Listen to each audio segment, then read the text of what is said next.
the thrust of my work on the city council was from a mindset where growing up, I was always taught, try to make things better than they were when you found them.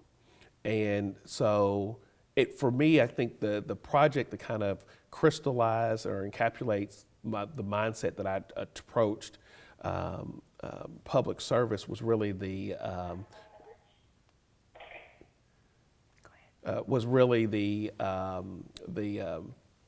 KFC Yum Center construction, which is the building of the arena downtown. One of my, I would say, I guess one of my elected official heroes was Maynard Jackson, who was the first African-American mayor of Atlanta, and really kind of seeing what he was able to do with the city of Atlanta and through the mayoralship, the morality, what he could do with transforming and creating essentially a new African-American middle class, there. So what Maynard Jackson was able to do was when he became mayor, they were expanding the airport there, Hartsfield, which is now Hartsfield-Jackson Airport, and they were doing some expansion there and really trying to go after and attract Delta to come down there and put its hub there. And so in that expansion project, he said, okay, look, if you're going to expand the airport, then we're going to require that you have African-American contractors and other businesses working on this project. And essentially at that time, it was, essentially saying we're going to set aside so many contracts for those type of companies.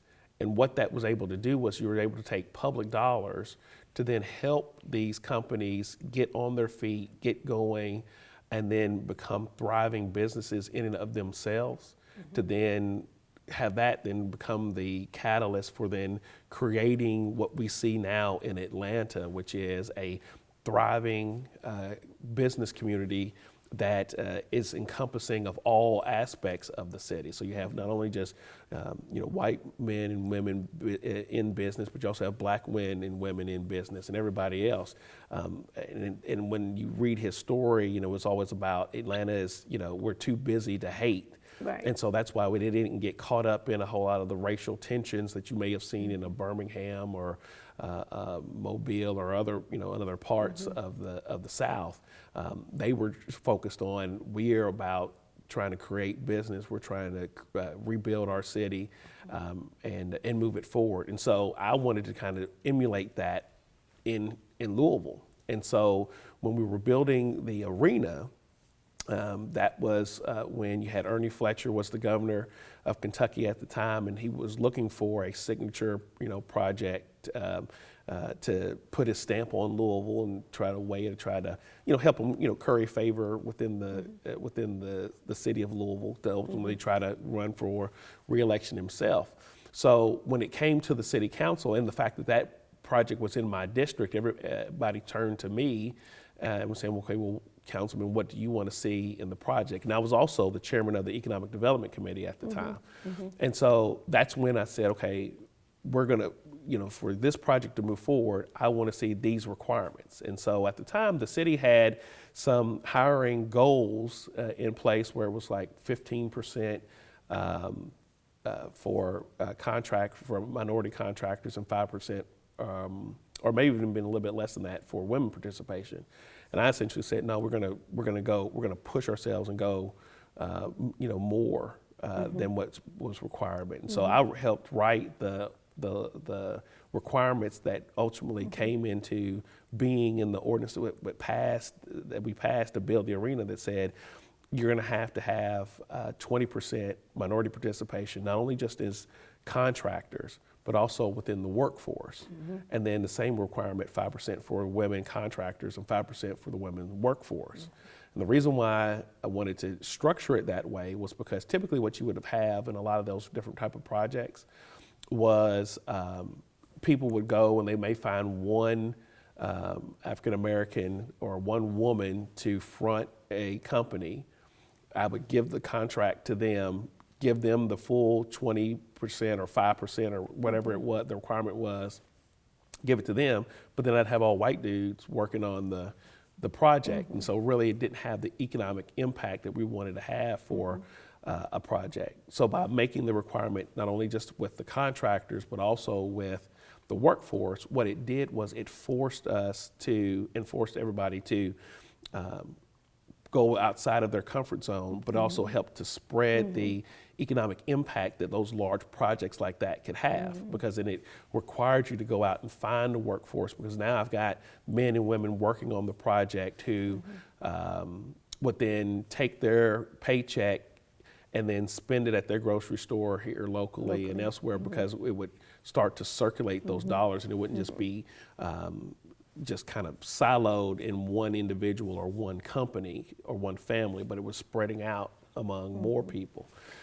So out of that, then that also then created the construction pipeline program, where we had said to some of the different union organizations, because they would always say, well, we'd have trouble finding workers for it. So we wanted to, qualified women and qualified minorities. And so we would say, okay, fine, we want to take that excuse away from you as well. And so we went and we worked with the Urban League to then create the construction pipeline, and the unions helped train these folks, and then they would go through there, and then when they came out, they were trained and ready to be picked up by the different contractors in the different union halls to then go out and work on these different projects, with the long-term goal of it being, we've now trained this workforce that's ready for the next project that would come down the pike.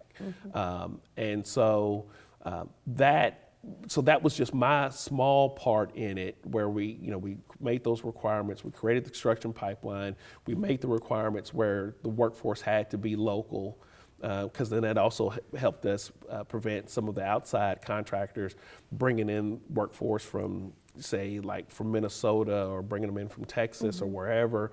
They come in to work and then they take their money outside of the city. We wanted to try to circulate our dollars internally. So again, kind of like taking that model that what I saw in Maynard Jackson back in the 70s and trying to bring it fast forward some 30 years later and bring it. And what's interesting is somebody who doesn't get as much credit, but similar to Maynard, because his history is a little sordid, but also in Washington, D.C., Marion Barry was also creating that thing for black businesses, and to have a part of the action in D.C.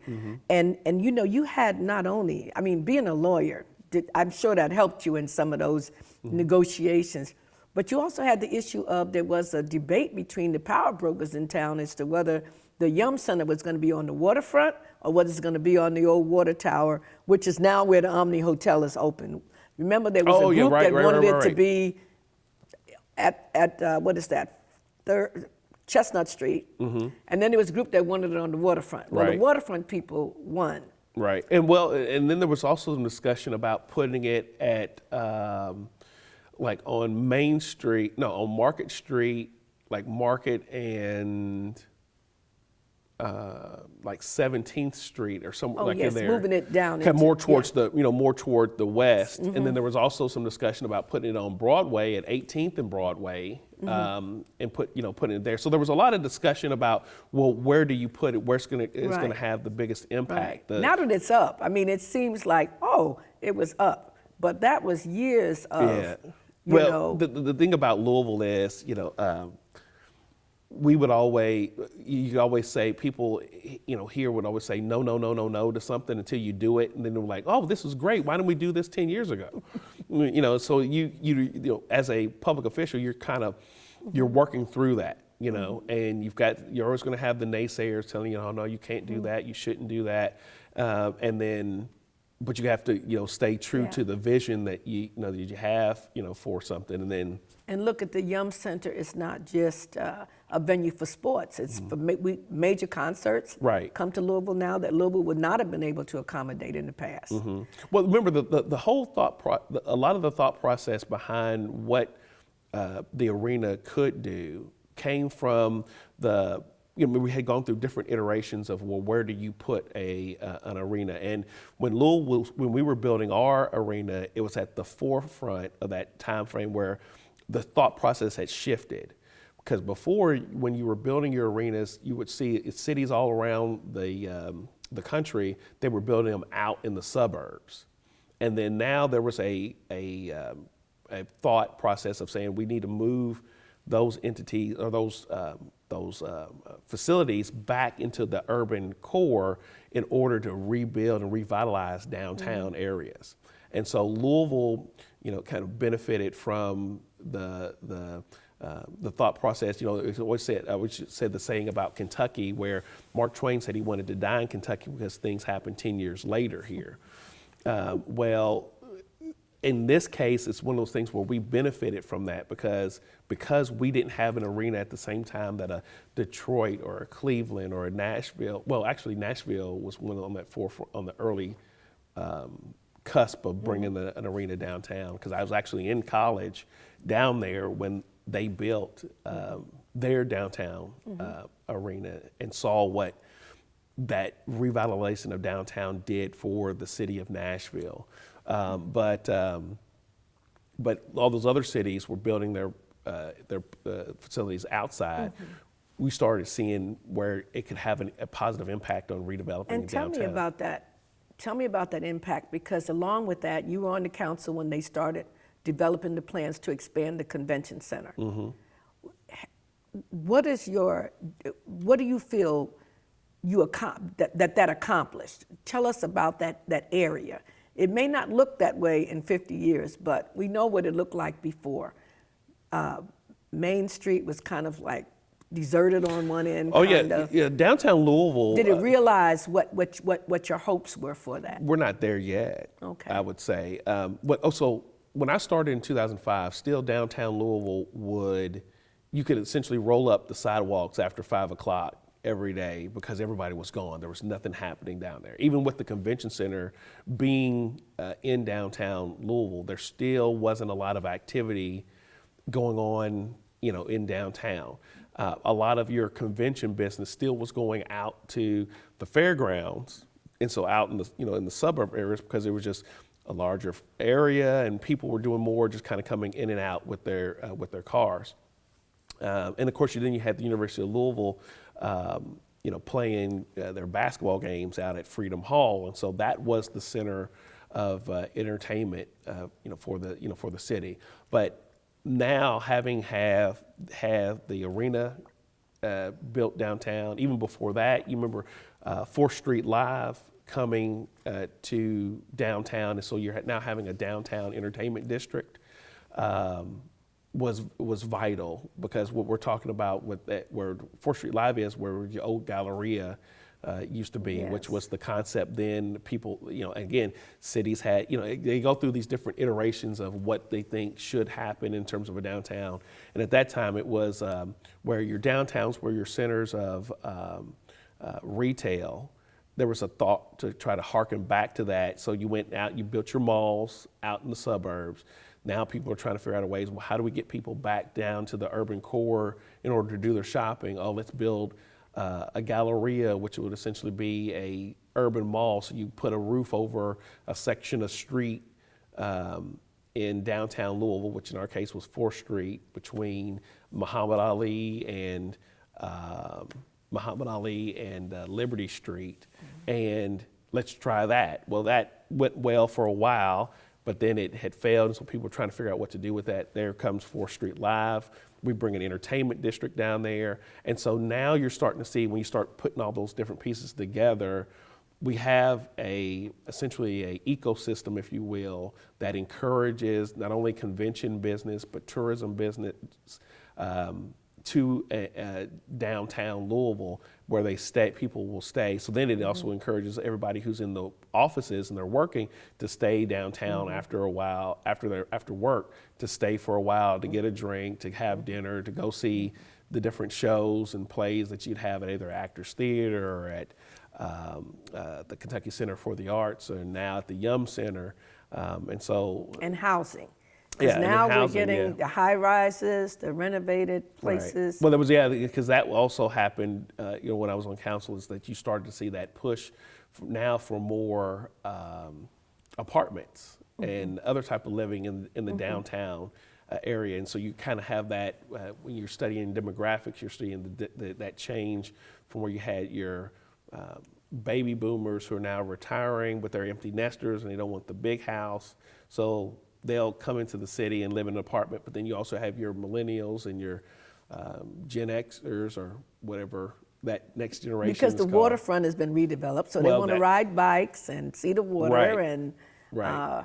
it's really been an amazing transition. And a lot of that transition, I guess the point is that a lot of that transition came to fruition when you were on the council. I mean, Well, I these did were my part. concepts and thoughts, and so it became a more modern city.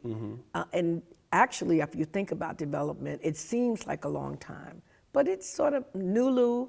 I mean, you know, that was sort of That's Skid new. Row-ish kind of. People, you know, it's kind of dark over there, and then you had the Home of Innocence built as an anchor at the end, and you got all the little cute restaurants and stuff like that. So it's still coming. Yeah. Louisville is modernizing, so to speak. It's coming, but the thing is that what I wanted to see as an elected official or as the councilman for that area is to make sure that everybody was included in that progression, piece in of that it. development. Yes. Right, so that as the new restaurants came, that there were opportunities for entrepreneurs of color to be able to open up their restaurant there if they wanted to, or to go take it beyond 9th Street, going towards the west, and then having opportunities there for their restaurants to be able to thrive. Got a ways to go. Yeah, as you said. there's still a ways to go.